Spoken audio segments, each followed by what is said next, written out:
वालेकुम रहमतुल्लाहि वबरकातुहू। आज आपके लिए लाया हूँ मैं एक ऐसा ऐप जिस पर आप एक ही क्लिक में इस तरह की पिक बना सकते हैं।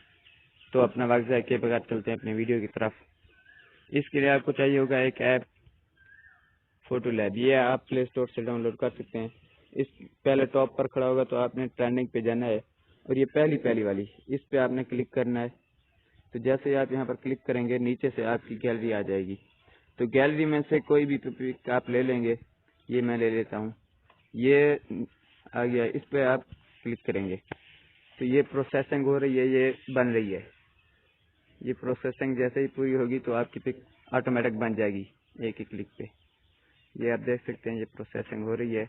ये नीचे वाले ऐड हैं, ये प्रोसेसिंग हो रही है। ये जैसे हो जाएगी तो आपकी पिक ओपन हो जाएगी।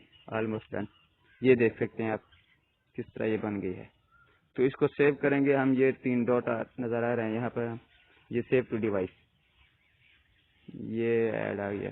फिर यहाँ पर डाउनलोड पर क्लिक करेंगे, ये ऐड है, बैक कर देंगे तो ये आपकी इमेज सेव्ड हो गई। तो ये आप आज के लिए इतनी काफ़ी। अगली वीडियो के लिए आप इंतज़ार करें और हमारे YouTube चैनल को ज़रूर सब्सक्राइब करें।